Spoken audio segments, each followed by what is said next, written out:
എല്ലാവർക്കും സമാധാനവും ശാന്തിയും പ്രാർത്ഥനയും നേരുന്നു. എസ്തേറിന്റെ പുസ്തകം 12-ാം അധ്യായം 1 മുതൽ 15 വരെയുള്ള തിരുവചനങ്ങളാണ് ഈ അവസരത്തിൽ നമ്മൾ വായിച്ചു കേൾക്കുന്നത്. 3-ാം ദിവസം പ്രാർത്ഥന തീർന്നപ്പോൾ അവൾ പ്രാർത്ഥനാവേളയിലെ വസ്ത്രം മാറ്റി മോടിയുള്ള വസ്ത്രം ധരിച്ചു.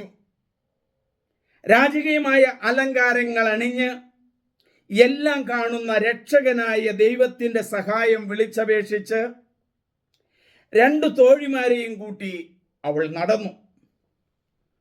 ഒരുവളുടെ മേൽ അവൾ മൃദുവായി ചാരി. അപര പിന്നിൽ നീണ്ടുകിടക്കുന്ന വസ്ത്രത്തിന്റെ അഗ്രം ഉയർത്തിപ്പിടിച്ചിരുന്നു. അവികല സൗന്ദര്യം കൊണ്ട് അവൾ പ്രശോഭിച്ചു. സ്നേഹവും സന്തുഷ്ടിയും മുഖത്ത് പ്രകടിപ്പിച്ചിരുന്നെങ്കിലും അവളുടെ ഹൃദയം ഭീതി കൊണ്ട് മരവിച്ചിരുന്നു. വാതിലുകൾ ഓരോന്നായി കടന്ന് അവൾ രാജാവിന്റെ മുമ്പിൽ ചെന്നു നിന്നു. സ്വർണവും അമൂല്യ രക്തങ്ങളും കൊണ്ട് പൊതിഞ്ഞ സിംഹാസനത്തിൽ രാജാവ് രാജകീയ വസ്ത്രങ്ങൾ അണിഞ്ഞ് ഇരിക്കുകയായിരുന്നു. അവന്റെ ദർശനം ഭീതി ഉളവാക്കുന്നതായിരുന്നു. തേജസ് കൊണ്ട് ആർന്ന ആ മുഖം ഉയർത്തി അവൻ ഉഗ്രകോപത്തോടെ അവളെ നോക്കി. രാജ്ഞിയാകെ തളർന്നുപോയി. വിളറി ബോധം കെട്ട് അവൾ തന്റെ മുമ്പിൽ കിടക്കുന്ന തോഴിയുടെ ചുമലിലേക്ക് മറിഞ്ഞു. അപ്പോൾ രാജാവിന്റെ ഭാവം ദൈവം ശാന്തമാക്കി. അവൻ പരിഭ്രമത്തോടെ സിംഹാസനത്തിൽ നിന്ന് ചാടി എഴുന്നേറ്റ് അവൾക്ക് ബോധം തെളിയും വരെ തന്റെ കരങ്ങളിൽ താങ്ങി. സ്വാന്തന വാചകങ്ങളാൽ അവളെ ആശ്വസിപ്പിച്ചുകൊണ്ട് അവൻ ചോദിച്ചു, എസ്തേർ, എന്താണ്? ഞാൻ നിന്റെ സഹോദരനാണ്. ധൈര്യമായിരിക്കൂ, നീ മരിക്കുകയില്ല. കാരണം നമ്മുടെ നിയമം പ്രജകൾക്ക് മാത്രമേ ബാധമാകൂ. അടുത്തു വരിക. അവൻ സ്വർണച്ചെങ്കോൽ ഉയർത്തി അവളുടെ കഴുത്തിൽ തൊട്ടു. അവൻ അവളെ ആലിംഗനം ചെയ്തു. അവൾ പറഞ്ഞു, എന്റെ നാഥ, അങ്ങയെ ഞാൻ കണ്ടത് ദൈവത്തിന്റെ ദൂതനെ പോലെയാണ്. അങ്ങയെ എന്റെ ഹൃദയം അങ്ങയുടെ മഹത്വത്തിലുള്ള ഭീതി നിമിത്തം പിടഞ്ഞുപോയി.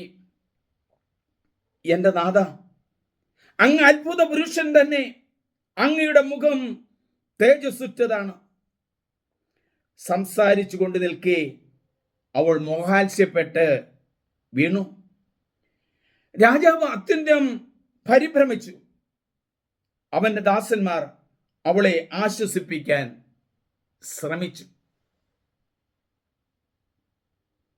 എസ്തേറിന്റെ പുസ്തകത്തിൽ 12-ാം അധ്യായത്തിൽ 1 മുതൽ 15 വരെയുള്ള തിരുവചനങ്ങളാണ് നമ്മൾ കേട്ടത്. എല്ലാ പ്രതീക്ഷകളും നശിച്ച അവസാനിച്ച ആ മകളുടെ പ്രാർത്ഥന യാഹ്വേ ദൈവം കേട്ടു.